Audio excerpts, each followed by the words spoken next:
topic that I've been tasked to speak upon is separation surgery and spine radiosurgery, a powerful combination in the management of spine tumors.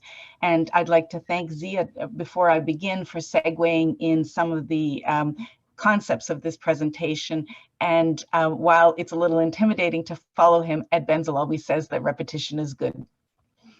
So the problem is large. Cancer is the second leading cause of death worldwide and is responsible for an estimated 9.6 million deaths in 2018 alone.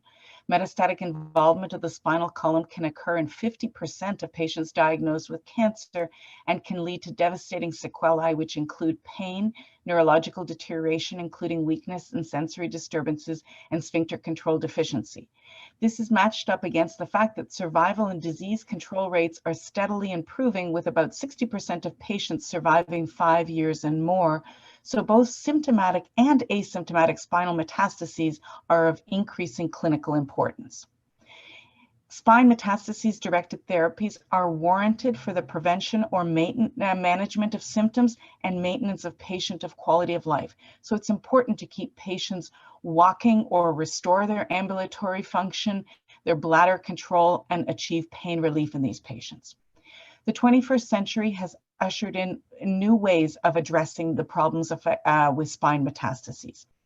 The first is the game changer that you heard about earlier, which was the prospective randomized study published by Patchell in 2005 that demonstrated that direct surgical decompression followed by radiation resulted in improved outcomes as compared to conventional radiation alone.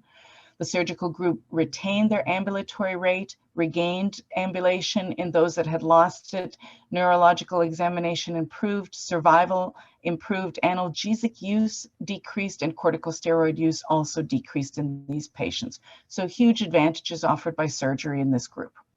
But surgical advantages have surgery has advantages as well as limitations within spine metastases. It improves the chance of neurological recovery in patients with high-grade cord compression. It restores spine stability. However, unlike the primary tumors that you heard about in the prior lectures, metastatic tumors are not resectable for cure, and typically you do not achieve a durable control with surgery alone, with recurrence rates almost 60% at 6 months and 96% at 4 years with combination surgery and conventional radiation only.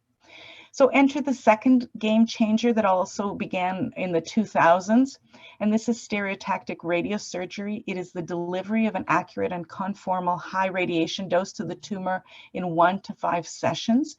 There is a very steep fall-off dose gradient associated with the treatment that protects the adjacent normal structures, with a 15 to 20% drop in dose for every millimeter distance. And this is particularly important with the back of the tumor and the front of the spinal cord, for example. And we'll see how this comes into play with the third game changer. These regimens, however, because of their very targeted radiation dose, deliver almost twice the amount of radiation in terms of biologically equivalent dosing as compared to conventional external beam radiation. This requires a partnership between spine surgeons, radiation oncologists, and radiosurgery physicists in order to target and achieve success with limited toxicity. And as was pointed out earlier, local tumor control rates and pain relief are typically 85% or greater with stereotactic radiosurgery, often in the setting of monotherapy. This is a patient's journey for those of you that have not seen it. This is a 78-year-old gentleman. He has a renal met to C6.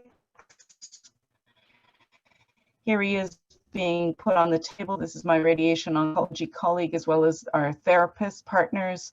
We are laying him on the table. He is immobilized with a face mask. The face mask has an open face for patients that are claustrophobic, but it has facial recognition as a component of it so that we can precisely position the patient to the target region within 1 to 2 millimeters of where we desire the targeting to be. Here he is positioned for targeting. And here he is with the treatment complete 4 minutes, 39 seconds later after treating a renal met and achieving 85% local control potentially. Who are candidates for spine radiosurgery? Patients with pain or tumor progression, those that have minimal to moderate cord compression, Unlike conventional radiation, where you cannot administer as high a dose a second time, we can administer full dose with radiosurgery to irradiated lesions previously with conventional treatment. If there is residual or recurrence of tumor after surgical therapy, and in, quote, non-surgical patients, if they have relatively short life expectancies, if they have significant medical comorbidities, or difficult surgical approaches. This is a survey that we have recently submitted for publication about trends in stereotactic radiosurgery, and we looked at nearly 3,000 patients treated across 12 international centers and have found a relative increase in radiosurgical treatments to be almost over 3,000% increase in the use of stereotactic radiosurgery across these centers. And the other interesting finding here is that we are using it much more frequently for radioresistant tumors. The gray bar is actually renal cell, and in early days we thought renal would perform like it did with conventional radiation, but now we have found that the control rates with radiosurgery with renal is as good, if not better, than some other tumor control rates, and you see that it is one of the main tumors that is being treated with radiosurgery nowadays.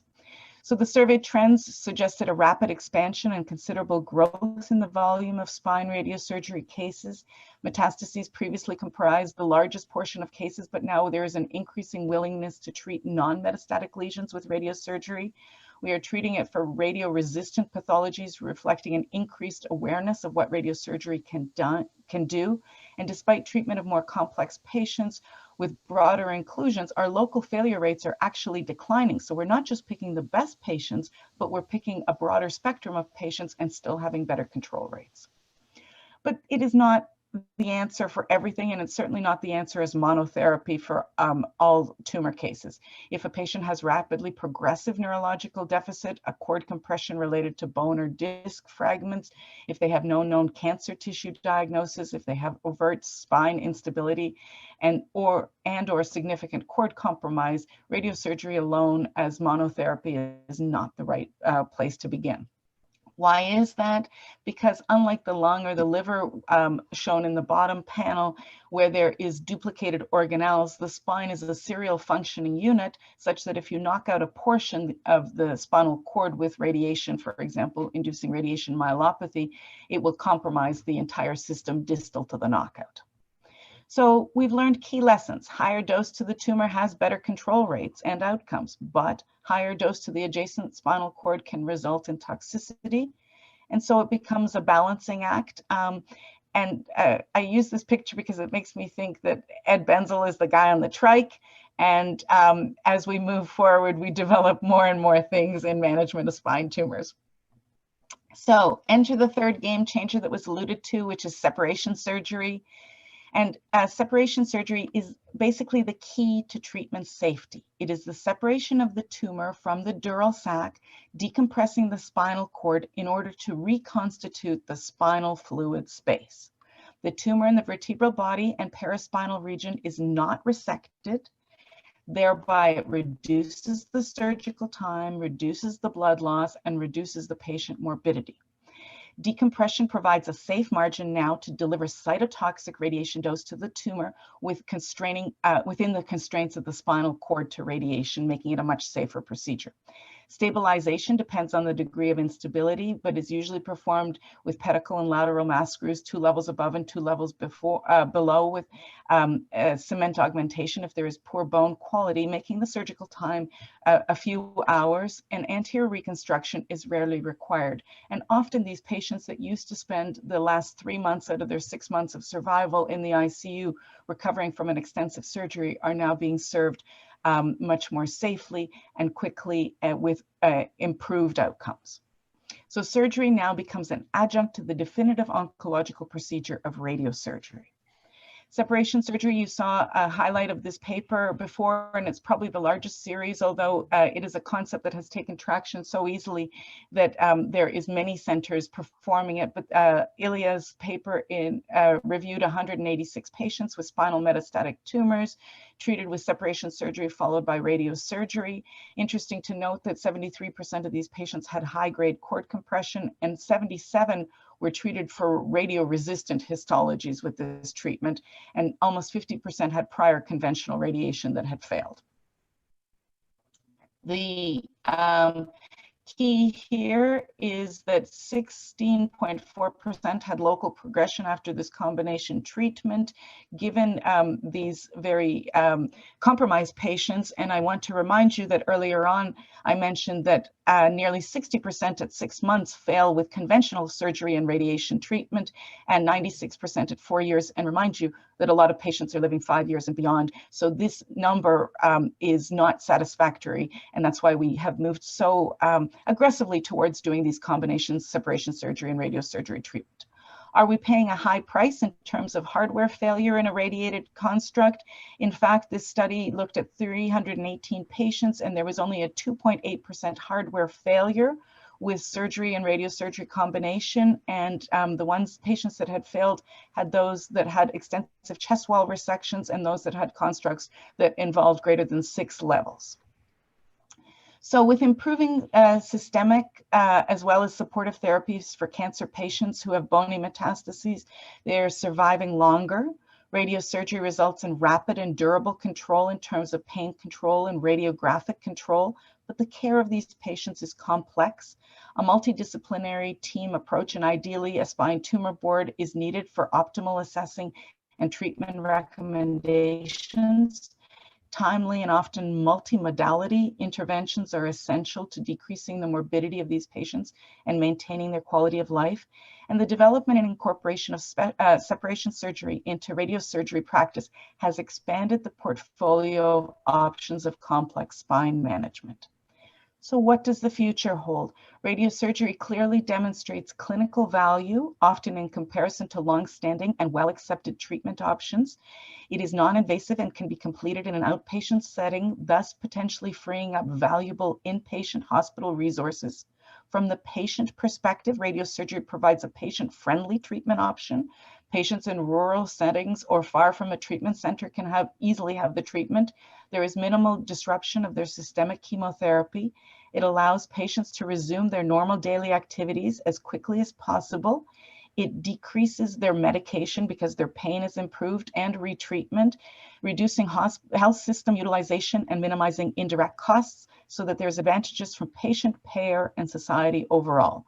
We obviously need to continue to do clinical research, quality of life outcomes, and economic data in terms of feasibility are required.